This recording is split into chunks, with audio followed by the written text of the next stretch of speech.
오늘 설교는 제가 드린 이 질문에 어떤 답을 하느냐에 따라서 의미가 있을 것 같습니다. 제가 드릴 질문은 이것입니다. 성도 여러분, 지금 교회에 오셨습니까? 교회에 돌아오셨습니까? 답을 한번 해보시죠. 단어 하나가 바꿔졌는데 우리는 이 대답을 하기가 쉽지 않는 것 같습니다. 돕는 설명을 드려보자면, 자녀가 아침에 학교를 간다. 그럼 학교에 가면서 뭐라고 말할까요? 어떤 자녀는 학교 가겠습니다. 어떤 자녀는 학교 다녀오겠습니다. 이렇게 말하죠. 학교 가는 사실은 똑같은데 표현이 다른 겁니다. 어떤 차이일까요? 학교 가는 것이고 다시 집으로 돌아오는 것이고, 기준점의 차이입니다. 가족과 손님의 차이는 뭐냐? 가족은 돌아오는 것이고 손님은 가는 것이죠. 다시 한번 질문을 드려볼까요? 성도 여러분, 지금 교회에 오셨습니까? 교회에 돌아오셨습니까? 집이 기준점이면 교회에 오는 것이고, 교회가 기준점이면 교회에 돌아온 것이죠. 삶의 기준점이 어딘지를 오늘 한번 확인해 보자는 질문입니다. 이런 영적 기준점에 대한 질문은 또 있습니다. 여러분, 일주일의 첫날이 언제입니까? 일요일입니까? 월요일입니까? 그렇죠. 오늘 이 주일이 일주일의 첫날이라 그러면 오늘 뭔가 새로 시작하는 마음으로 힘있게 출발할 것인데, 월요일이 일주일의 첫날이라 그러면 주일인 이날은 마지막 날이 쉬고 싶고 더 누리고 싶고 그럴 것입니다. 주일의 의미는 부활의 첫 열매 되신 주님이, 부활의 첫 열매 되신 주님인 그 주님께 새 힘을 얻어서 우리도 새로 부활한 것 같이 시작하는 거예요. 그러니까 일주일의 첫날이 언제냐, 이 기준점에 따라서 주일을 대하는 우리의 태도가 달라진다고 하는 겁니다. 여러분, 오늘 이 예배가 부활의 첫 시간이 되기를 주님의 이름으로 축복합니다. 아멘. 하지만 이론은 이론에 불과합니다. 진실은 진심에 있습니다. 마음이 어떠냐는 거예요. 마음 안에 기준점이 뭐냐. 명절이나 휴가를 맞으면은 여러분, 부모님 고향 댁에 가죠. 오늘 또 휴가철에 내려오신 분이 계셨습니다. 그런데 부부가 부모님 댁에 가는 마음이 달라요. 남편은 본가지만은 아내는 그 어렵고 힘든 시댁에, 남편에게는 처가지만은 아내에게는 친정이다는 겁니다. 같은 집을 가더라도 가고 싶고 머물고 싶은 마음의 차이가 있는 거죠. 교회가 믿음 영적 삶의 기준점인가, 이런 비유로 간단히 알 수 있습니다. 여러분, 주일에 교회 오면은 볼일만 보고 빨리 가시죠. 얼마나 집에 좋은 곳이 있고 세상에 하고 싶은 일이 많으시면 축도도 안 받고 막 나가시잖아요. 어떤 분들은 교회에 오면은 볼일만 빨리 보고 빨리 떠나기를 바라는 사람, 머무는 것 자체를 싫어하는 사람이 있지만, 어떤 사람은 교회를 떠나는 것이 아쉬워서 어떻게 하면 더 머무를 수 있는 계기를 찾는 거죠. 제가 무슨 능력이 있고 무슨 경력이 많아서 이 큰 교회를 담임하게 되었을까? 생각해보면 제가 젊었을 때는 교회 와서 살았던 것 같아요. 주일날 하루 종일 교회에서 일하고도 집에 갈 때 되면 너무너무 서운하고 섭섭했어요. 하나님이 그 마음을 이뻐 보신 게 아닌가. 저는 평생토록 교회가 기준점이었어요. 돌아와 마음이 고나니요 어서 돌아오 어서 돌아만오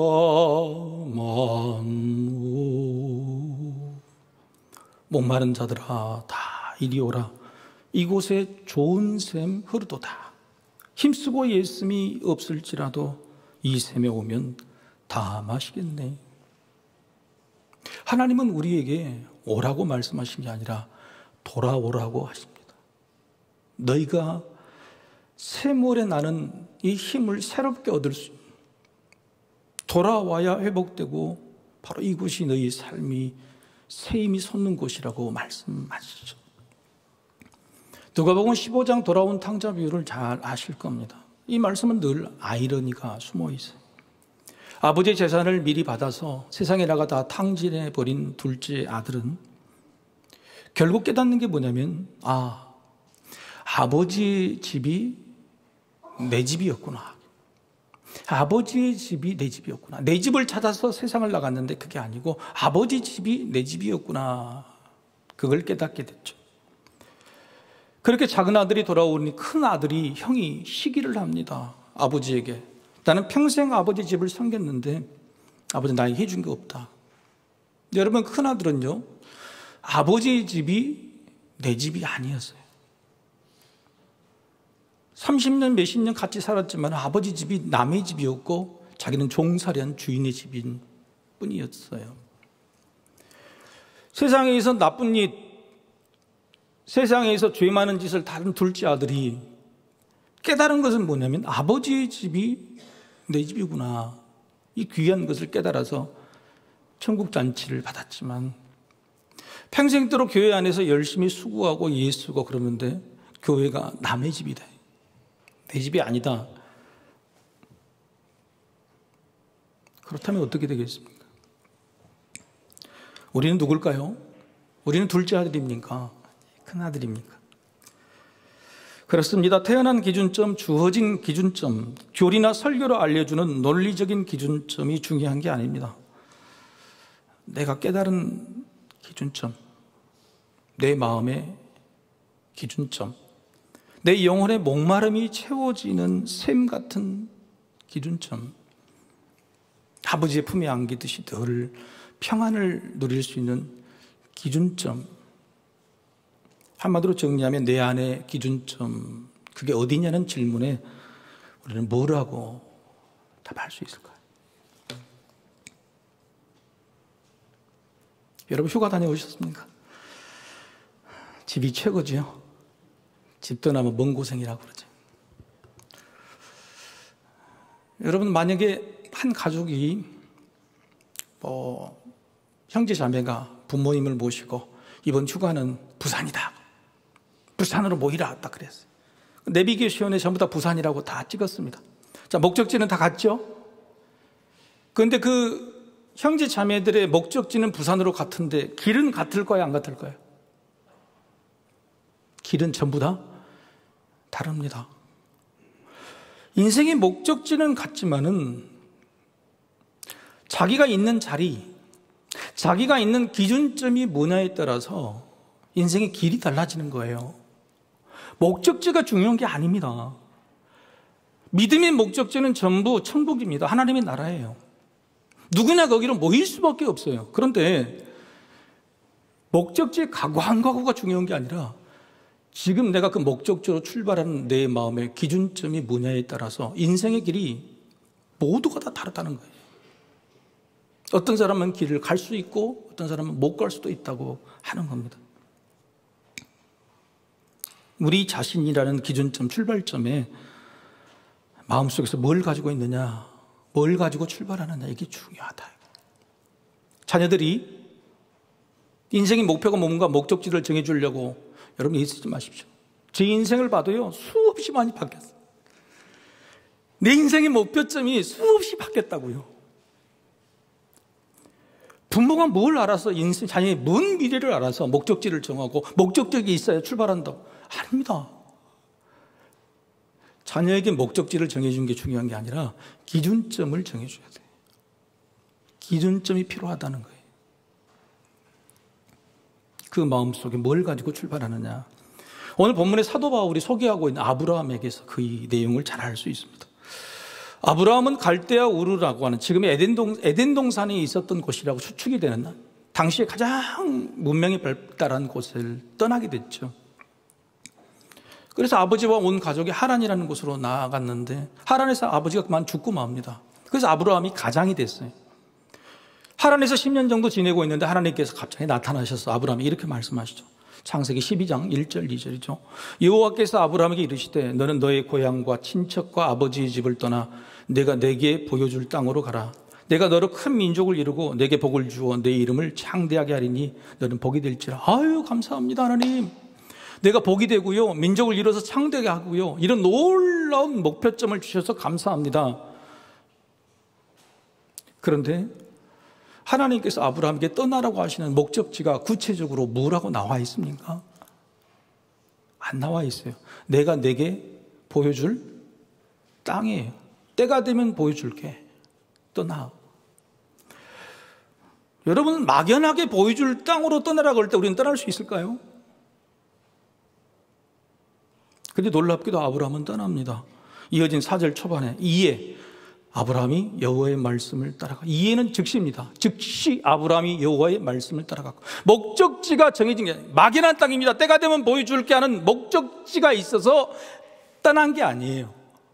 그냥 막연한 목적지를 정해줬는데 아브라함이 즉시 떠날 수 있었던 것은 아브라함의 마음속에 하나님이라는 기준점, 하나님의 약속이라는 기준점, 하나님의 말씀이라는 기준점, 그게 딱 들어가 있었던 거예요.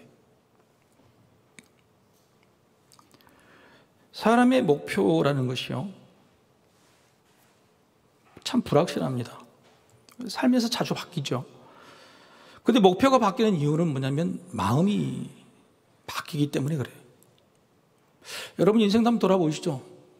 어렸을 때부터 지금까지 목표가 어떻게 초지일관 하나로 가고 있습니까? 아니면 많이 바뀌었습니까? 왜 바뀌었을까요? 마음이 바뀌었기 때문에. 마음이. 따라서 목표점은 마음속 기준점에 달린 것입니다. 목표라는 것은 마음의 기준점이 뭐냐에 달린 거예요. 제 동생이 저와 똑같은 목사 일을 하고 있습니다. 1살 세니까요. 어렸을 때부터 늘 저를 이겨먹으려고 그랬어요. 기분 나쁘게. 그나마 제가 얼굴이 좀 더 잘생겼어요. 그 맛으로 좀 삽니다. 결혼해서 젊었을 때에 제 동생이 목사이기도 하고 고등학교 영어 선생님, 재수 씨도 영어 선생님이었어요. 그런데 어떤 좋은 분이 나타나셔서 다음에 2가지 중에 하나를 선택하라. 하나는 교회 개척자금을 줄 테니까 3년 동안 개척을 해라. 또 하나는 3년 동안 유학자금을 대줄 것이다. 이렇게 말했어요. 온 가족회의가 열렸습니다. 결론이 어떻게 났을까요? 저를 포함한 온 가족들은요, 뭘 택했냐면은 개척자금을 택했습니다. 왜요? 그게 돈이 더 많을 것 같거든. 눈에 보이거든. 이 땅이 확실하게 내 영역이거든.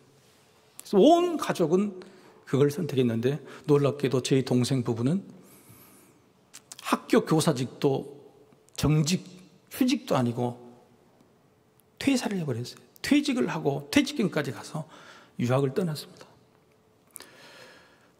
자, 누구의 판단이 맞았을까요? 제 동생 지금 20년이 지났는데 잘 살고 있을까요? 예, 엄청난 은혜의 복을 받고 있습니다. 저는 훗날 생각해 봤습니다. 우리 동생이 아브라함이었다. 막연하고 아무것도 보이지 않는데 어떻게 떠날 수 있었을까? 가족들은 그렇게 눈에 보이는 목적지가 여기니 눈에 보이는 목적지를 택해라고 했지만 우리 동생은 목적지가 아니라 기준점을 택한 것입니다. 마음속의 기준점, 하나님이 하시겠다. 여러분에게도 지금 아브라함에게 하신 말씀, 집을 떠나라, 내가 내게 보여줄 땅으로 가라고 말씀하시면 여러분 뭐라고 대답하실 거예요? 하나님 구체적으로 말씀해 주세요. 어디로 가야 됩니까? 말씀해 주시기 전에 떠나지 않을 겁니다. 머뭇거리거나 심지어는 이렇게 말하지 않을까요? 대부분의 성도님, 하나님 제가 기도 좀 조금 해보겠습니다. 기도는 누구에게 하는 거예요? 하나님에게 하는데 하나님이 가라고 했는데 또 하나님께 기도해 본다고 기도 핑계를 대는 존재가 아닐까 생각해 보는 거예요. 여러분, 이런 명령이 지금 우리에게 있으면 우리는 쉽고 가벼운 마음으로 떠날 수 있을 것인가? 질문이 되죠. 그런데 놀랍게도 오늘 본문의 사도 바울은 떠날 수 있다, 아브라함처럼 떠날 수 있다, 그렇게 말하고 있습니다. 21절에서 24절의 말씀 제가 읽겠습니다. 약속하신 그것을 또한 능히 이루실 줄을 확신하였으니 그러므로 그것이 그에게 의로 여겨졌느니라. 그에게 의로 여겨졌다 기록된 것은 아브라함만 위한 것이 아니요 의로 여기심을 받을 우리도 유함이니 곧 예수 우리 주를 죽은 자 가운데서 살리신 이를 믿는 자니라. 아브라함만이 아니라 우리를 위함이다. 우리도 그렇게 할 수 있다고 하는 겁니다. 아브라함 이야기를 좀 해야 되겠죠. 아브라함이 고향 땅을 떠날 때 하나님께서 약속하신 것은 두 가지였습니다. 하나는 땅, 또 하나는 후손이었습니다. 땅은 이루어졌습니다. 가나안 땅에 도착했죠. 여러분 지도를 한번 보실까요? 오른쪽에 있는 게 우르입니다. 갈대아 우르, 아버지하고 같은 떠났다. 지금 메소포타미아 이라크 지역입니다. 굉장히 문명 지역이죠. 수메르 문명 아시죠? 위쪽에 하나님 있는 곳에서 살다가 아버지가 죽고 하나님이 떠나라고 해서 75세에 떠나서 왼쪽에 가나안 땅에 정착합니다. 가나안 땅에 정착해 살면 거부가 되었습니다. 엄청난 부자가 되었어요. 자, 하나님이 주신 땅, 내 땅이 생겼고요. 부자가 됐어요. 여러분 인생 끝났죠? 근데 하나님이 주신 약속 두 가지 중에 한 가지가 이루어지지 않은 거예요. 그게 뭐냐면 자손이 생기지, 자녀가 생기지 않은 겁니다. 그런데 오늘 본문의 사도 바울은 뭐냐면 99세에 하나님께서 다시 아브라함에게 나타나셔서 구체적으로 약속을 해주십니다. 그냥 고향 내가 보여줄 땅으로 떠나라고 처음에는 목적지를 분명히 해주시지 않았는데 무려 24년이 지난 다음에 하나님께서 이제 자녀에 대한 약속을 주실 때는 아브라함의 연약한 믿음을 고려해 주셔서 분명하게 이야기해 주세요. 뭐라고 그러냐면 내년 이맘때, 그리고 아들, 그리고 그 아들의 이름을 이삭 이렇게 정해 주세요. 사도 바울은 오늘 본문의 아브라함의 믿음을 의심 없이 믿었다. 최고의 믿음이다. 이 하나님께 주신 약속을 믿어. 왜냐? 99세의 아들을, 100세의 아들을 낳는다 그러니까 99세. 여러분 그걸 어떻게 믿습니까? 아내인 사라도 10살 차이거든요. 근데 90세의 아들을 낳는다는 신체적으로 불가능한 일. 그럼에도 불구하고 아브라함은 믿었다. 이것이 의로 되었다. 의로 여겨졌다고 하는 거예요. 이게 본문의 사도 바울의 설명입니다. 그런데 우리는요, 창세기를 너무 잘 알고 있습니다. 여러분 이건 과장이에요. 여러분 사실 아브라함은요, 하나님이 자손을 주신다는 약속을 믿지 않았어요. 의심했어요. 그래서 13년 전에 여종 하갈로부터 이스마엘이라는 아들을 얻습니다. 그리고 이 이스마엘을 하나님 앞에 딱 내어놓고 뭐라냐면 하나님, 이 이스마엘이 하나님 앞에서 상속자가 되기를 원합니다. 이 하나님 앞에서 이 사람이 잘 세워지기를 원합니다라고 기도까지 했던 사람이에요. 그리고 99세에 하나님께서 나타나셔서 내가 내년에 이맘때에 아이를 준다 그러니까 아브라함과 사라는요 속으로 웃었습니다. 속으로 웃었어요. 여러분 솔직하게요, 하나님이 주신다는 약속을 우리가 웃어버렸대. 그게 진짜 믿음일까요? 완전한 믿음일까요? 사도 바울이 칭찬할 만한 이런 의로운 믿음이었을까요? 아무리 봐줘도 견고한 믿음은 아닌 것이 분명하죠. 아브라함은 흔들렸습니다.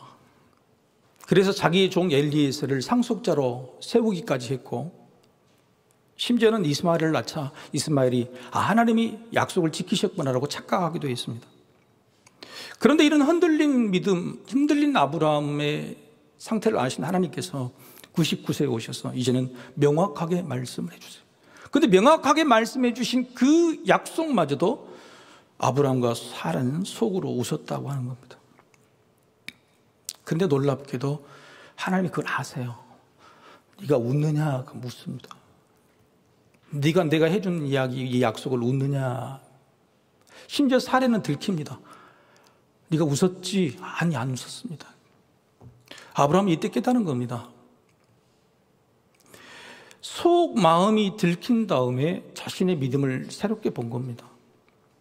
여러분 우리가 교회에 다니면요, 20년, 30년 다녀도 속 마음이 들키지 않으면 태연하게 다녀요.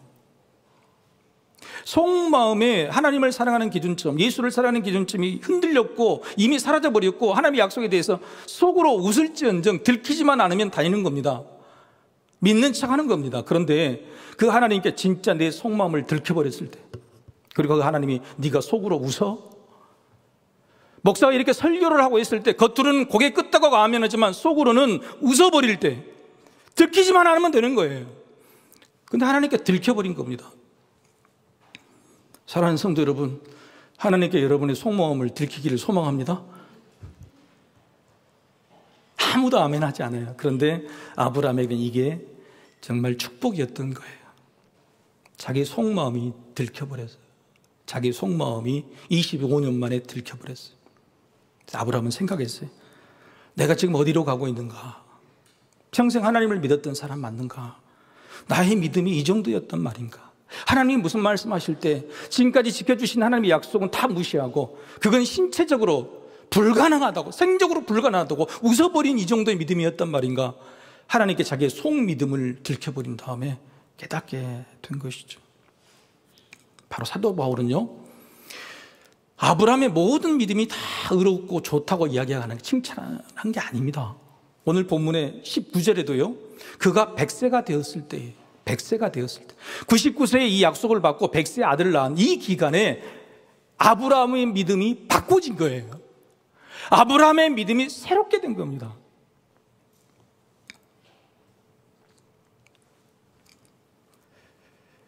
흔들릴 수 있죠. 근데 흔들릴 수 있지만은 하나님의 약속이라는 기준점, 견고한 기준점이 있다면 다시 시작할 수 있었고 다시 돌아올 수 있었다고 말하고 있는 거예요.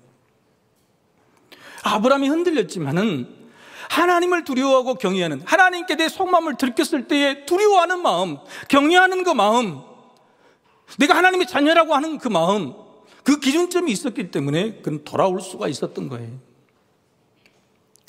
여러분, 누군가에게 여러분의 본질, 감추고 싶을 비밀이 들켰을 때에 여러분 그 사람을 계속 볼 수 있겠습니까? 여러분, 목사인 저에게 여러분이 정말 알려주고 싶지 않은 그것이 들켰을 때에 우리 교회에 나오실 수 있겠어요? 자기의 속마음이 들켰을 때는 여러분 못 나오는 건, 못 보는 겁니다. 그런데 아브라함은 자기 속마음이 들켰을 때 오히려 다시 기준점으로 돌아오게 된 거예요. 사도 바울은 본문에서 율법과 믿음, 행위와 믿음에 관한 이야기를 하려고 하는 게 아니에요. 은혜 이야기를 하려고 하는 겁니다. 그래서 오늘 본문 16절 첫 부분 같이 한번 읽어볼까요? 시작. 그러므로 상속자가 되는 그것이 은혜에 속하기 위하여 믿음으로 되나니, 이거지.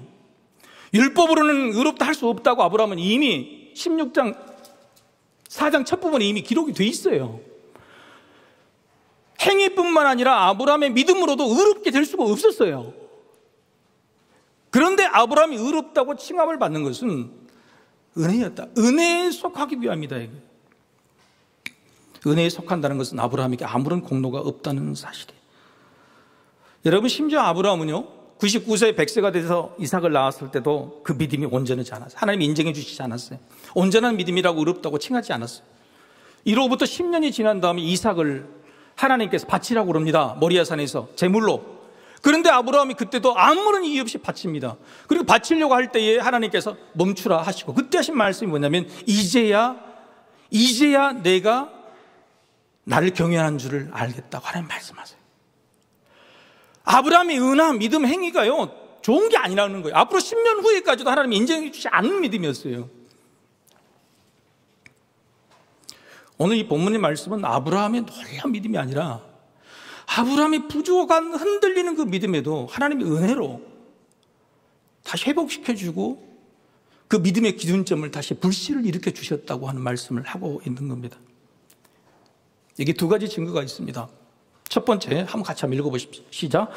아브라함의 믿음은 하나님께서 견고하게 해주신 것이다. 20절 말씀, 이 말씀이 중요한데요, 잘 보십시다. 믿음이 없어 하나님의 약속을 의심하지 않고 믿음으로 견고하여져서 하나님께 영광을 돌림. 화면 그대로 놔두세요. 자, 믿음이 없어 하나님의 약속을 의심하지 않고 말이 좀 앞뒤가 안 맞죠? 자, 이렇게 하면 맞죠. 믿음이 커서 믿음이 엄청나게 놀랍고 놀라워서 하나님의 약속을 의심하지 않고, 그래야 맞죠? 그런데 그렇게 표현하지 않는 거예요. 사도 바울처럼. 사도 바울 아닌 거예요. 믿음이 없어요. 이 말은 무슨 말이냐? 믿음이 없지는 않아서. 믿음이 엄청난 믿음이 아니라 믿음의 기준점 정도는 있었다는 거예요. 그런데 하나님께서 나타나 주셔서 다시 약속을 주십니다. 그럴 때 의심의 병이 사라지고 다시 믿음으로, 세 번째 줄, 믿음으로 견고하게 돼서 결국은 내가 한 것이 아닙니다, 나의 믿음은 흔들렸습니다 고백하고 누구에게 영광을 돌리는 거예요?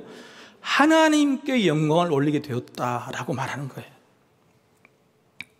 여러분, 여기 20절 말씀 중에 견고하여져서 라는 단어가요, 에네디나모데예요. 여기에 다이나마이트가 뭐냐? 힘이죠, 능력이죠. 거기 어원이 파생어인데 이게 힘이 주어졌답니다. 그러니까 아브라함이 믿어서 힘을 냈다가 아니에요. 힘이 주어졌다, 받았다는 거예요. 그래서 이 동사의 형태가 뭐냐면은 능동태가 아니라 수동태예요. 사도 바울은 지금 아브라함의 믿음을 칭찬하고 있는 게 아니에요. 아브라함의 믿음에 흔들렸죠. 그러나 기준점이 있었는데 그 기준점이 살아있었기 때문에 아브라함이 다시 약속을 회복하고 믿게 되었다. 이게 바로 하나님의 은혜였다고 말하고 있는 겁니다. 심지어는 놀랍게 22절에 그것이 그에게 의로 여겨졌느니라. 아브라함이 한 게 없는데 전부 다 하나님이 해주신 건데, 하나님이 힘을 주시고 회복시켜 주시고 은혜를 해주신 건데 22절 마지막에는 그것이 그에게 의로 여겨졌다고 하는 거예요. 참 여러분, 내 믿음 대단하다, 의롭다고 말씀하셨다는 거예요. 하나님이 우리에게도 그렇게 해주시는 거예요. 우리가 놀라운 믿음, 엄청난 믿음을 가지고 뭔가를 보여드릴 때 칭찬받는 게 아니고요, 하나님이라는 기준점, 예수라는 기준점을 가지고 있을, 그리고 내 속마음이 들켰을 때에 다시 그 기준점으로 회복하는 그 믿음만 있으면 하나님 우리를 의롭다고, 우리 믿음이 좋다고, 훌륭하다고 인정해 주신다는 겁니다. 화면을 보고 같이 한번 읽어보십시다. 하나님은 이런 분이시죠. 같이 읽어봅시다. 시작. 한 번 하신 약속은 반드시 지키신다. 우리를 끝까지 돌보신다. 행여 부족함이 있더라도 하나님이 우리를 다시 채우시고 세우시고 회복시키신다는 믿음의 기준점만 있으면 그게 우리의 힘이 됩니다라고 말하고 있어요. 그리고 사도 바울은 두 번째, 아브라함처럼 너희도 할 수 있다고. 둘째 읽어보시다. 시작. 아브라함의 믿음처럼 우리의 믿음도 예수님이 견고하게 해주신 것이죠. 아브라함의 믿음은 하나님께서 견고하게 해주신 것처럼 우리의 믿음은 예수님이 견고하게 해주세요. 25절 말씀이죠. 예수는 우리가 번제한 것 때문에 내줌이 되고 또한 우리를 의롭다 하시기 위하여 살아나셨느니라. 아브라함을 의롭다고 해주신 하나님처럼 예수를 믿는 우리도 하나님께서 의롭다고 여겨주시기 위해서 십자가에 달리시고 부활하셨다고 하는 거예요. 우리가 하는 것은 아무것도 없습니다. 하나님이 해주시기 때문에 우리가 할 수 있는 거예요. 그런데 문제는 뭐냐면 하나님이 다시 우리를 찾아오실 때 우리 마음속을 들추셔서 뭔가를 찌르고 뭔가를 보여주실 때에 우리가 하나님께로 다시 돌아가는, 예수님께로 다시 돌아가는 그 기준점이 견고하게 흔들리지 않고 있느냐, 그게 중요한 것이라는 거예요. 지금도 죄에 있는 우리, 여전히 의로움이 없는 우리가 믿음을 새롭게 하고 흔들리는 믿음을 다시 견고하려면 예수님이라는 기준점이 있으면 돼요. 그게 바로 힘이라고 말하는 겁니다. 여러분, 전쟁 무기 중에서 가장 강력한 무기가 뭐죠? 최상위 무기. 전쟁을 하면 최상위 무기가 뭐냐면 전투기입니다. 전투기. 전투기는 수천억이죠. 요즘 몇 조까지 갈 수 있죠. 이 전투기는 저기 심장부까지 바로 가서 바로 치고 나오기 때문에 전투기 성능이 가장 중요해요. 군사력의 차이는 여겁니다. 그런데 그렇게 좋은 전투기도 이게 없으면 소용이 없어요. 뭐가 없으면 소용이 없을까요? 그게 바로 항공모함이에요. 항공모함. 전투기의 기름은 정해져 있습니다. 적진까지 치고 와서 돌아올 기름이 없으면 전투기 조종사는 힘이 없는 거예요. 그런데 항공모함이 가까이 와 있어요. 그래서 항공모함에서 출발해가지고 치고 다시 돌아올 수 있는 거리가 있다면 여러분 얼마나 전투기 조종사 힘이 나겠어요. 우리가 여러분 전투기처럼 놀라운 무기나 공격력이 중요한 게 아니에요. 우리 진짜 힘은요, 항공모함이 있는 거예요. 우리가 가서 공격하다가 떨어지고 낙심하고 실패하고 때로는 부상당해서 다시 돌아올 수 있는 항공모함이 가까이 있는 거예요. 우리에게 그런 게 있냔 말이에요.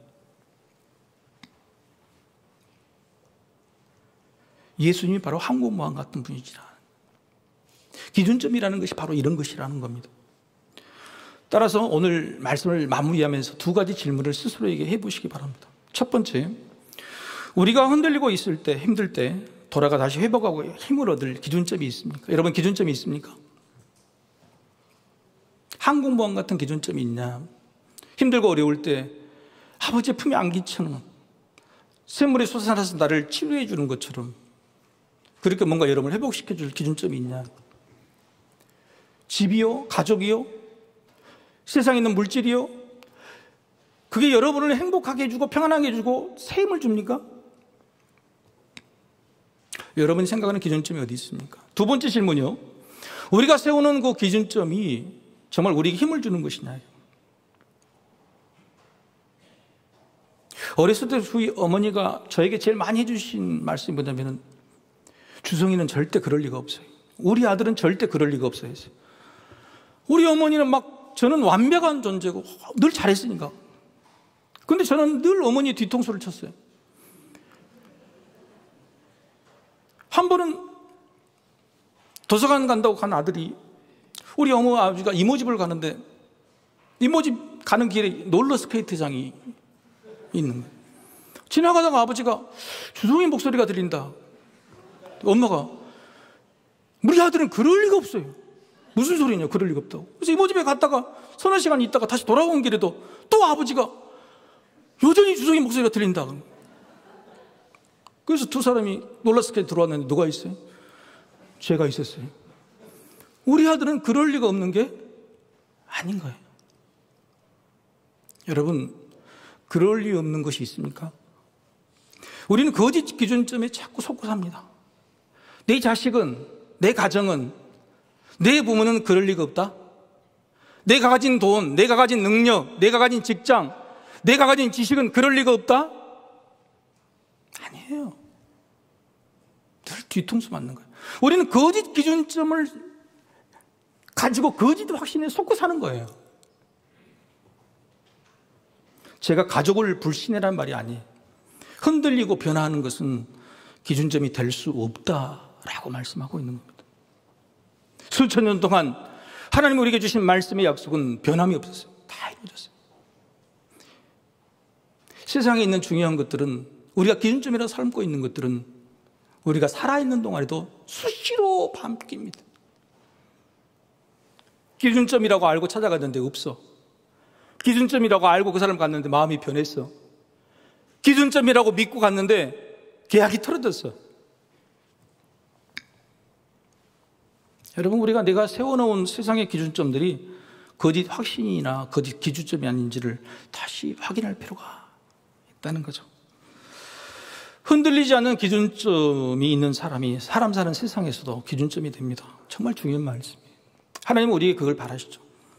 이런 사람에게 사람이 모이고 복이 찾아옵니다. 똑같이 하나님을 믿었지만은 사울 왕은요, 자주 변했어요. 사울 왕은 자주 변했어요. 그래서 옆에 있는 사람이 전부 떠나, 아들도 떠나가고 신복들도 다 떠나갔어요. 그런데 왕에게 쫓기는 다윗은요, 하나님을 사랑하고 백성들을 사랑하는 마음이 쫓겨다니면서도 한 번도 변한 적이 없어요.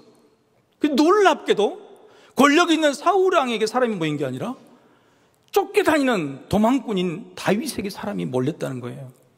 여러분, 사람은요, 변하지 않는 사람, 기준점처럼 흔들리지 않게 견고한 사람, 그 사람이 진짜 힘 있는 사람이에요. 거기에 사람이 몰리는 거예요. 네 자식에게 뭔가를 주려고 하는 게 아니라 부모가 흔들리지 않아야 돼요. 부모의 기준점이 뭐냐는 말이에요. 자식이 봐도 부모가 늘 이래저래 변해. 한 번은 자식에게 이거 했으면 좋겠다, 저거 했으면 좋겠다, 그런 말이 아니고, 그것은 하나님이 하실 것이다, 하나님이 때가 되면 보여주실 것이다, 보여줄 땅인 거예요. 부모가 자녀에게 원하는 것은 변하지 않는 기준이에요. 부모의 마음속에 있는 변하지 않는 하나님이, 변하지 않는 예수, 그걸 보여줄 때에 그 부모 밑에 자식이 모이는 것이고, 바로 그 사람 밑에 세상 사람들이 몰려드는 거예요. 힘 능력은 위대하고 크고 높은 게 아니라 바람 불고 유혹이 넘쳐도 흔들리지 않는 것, 바로 그것이. 여러분 헬스장 헬스 많이 하십니까? 저도 헬스를 하고 있는데 헬스가 7월 달까지는 막 학생들이 엄청 많더라고요. 근데 8월 되니까 쫙 사라졌어요. 어디 갔을까 그랬더니 여름에 해수욕장 가서 보여주려고 7월 달까지 열심히 하더라고요. 근데 여러분 그 젊은 사람들이 주로 어디를 많이 운동을 가요? 여러분 헬스장 가면 어디를 운동 많이 하세요? 헬스장 안 가보셨어요? 여러분 우리가 인생의 프로필 한번 찍으려면 뭐예요? 여기 복근, 그죠? 왕자 하나 새기는 거잖아요. 헬스장의 트레이너는 이렇게 말합니다. 근육 중에서 제일 중요한 것은 코어 근육이다. 코어 근육이에요. 골반과 복근과 허리에 있는 이 근육이, 이게 인생의 기준점이라는 거예요. 젊었을 때 이 코어 근육을 만들어 놓는 사람은요, 나이가 들어서 허리가 굽지 않는데요, 자세가 당당하대요. 여러분 이게 기준점인 거예요. 이게 기준점이에요. 세상은요, 흔들리지 않는 기준점을 가지고 있는 사람이 절실해요.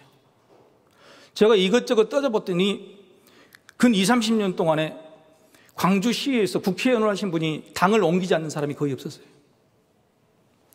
사람이 앞서서 리더라고 하는 사람이요, 세상의 물질이나 협회에 따라서 이리저리 옮겨다녀요. 한 사람도 기준점을 가지고 자기의 지조를, 줏대를 지키는 사람이 없었다는 거예요. 하나님도 그런 사람을 찾고 계세요. 엄청난 믿음의 소유자? 아니에요. 목표점을 가지고 쫓아가는 자 아닙니다. 아무것도 보이지 않고 아무것도 드러나지 않고 아무것도 갖춘 것이 없을지라도 하나님이라는 약속의 기준점, 예수라는 그 기준점이 이 마음 코어 가운데 심장부에 있는 사람, 그 사람을 하나님이 쓰셔서 목표점까지 이끌어 가시고 내가 너에게 보여줄게, 이렇게 말씀하시는 거예요. 그 흔들리지 않는 사람, 견고한 기준점을 가진 사람이 우리가 되면 얼마나 좋을까. 힘이 뭘까? 힘 시리즈 설교의 오늘 주제는 이겁니다. 견고한 기준점이 힘이라는, 견고한 기준점이 힘이라는 거예요.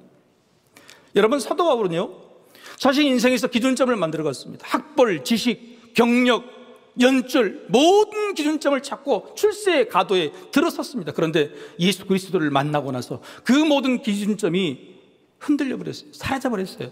이게 아니라고 한 거예요. 자기가 기준점이라고 붙들고 있던 것들이 모든 것이 사라진 다음에 그 안에 기준점으로 누가 들어왔냐면 오직 예수가 들어왔어요. 예수밖에 없다. 다 살아버린 이 안에 예수로 가득 찼다. 오직 예수. 예수로 죽고 산다. 사도 바울 이후로 30년 동안 선교를 떠났는데요, 목적지는 몰라요. 이리 가라면 이리 가고 저리 가면 저리 가고 꿈속에서 넘어가라면 넘어갔어요. 사도 바울이 정한 게 아니에요. 그런데 사도 바울은 단 한 번도 흔들린 적이 없었어요. 죽을 뻔한 기회에 수없이 맞고 곤욕을 당해도, 배신을 당해도 여러분 사도 바울은 흔들리지 않았어요.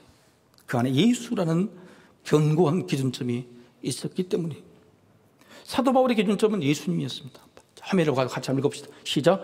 사도 바울의 기준점은 예수님이었습니다. 그의 모든 말, 삶의 주제는 그리스도 안, 바꾸어 표현하면 내 안에 계신 부활의 주님이었습니다. 바로 이게 사도 바울의 힘이었어요.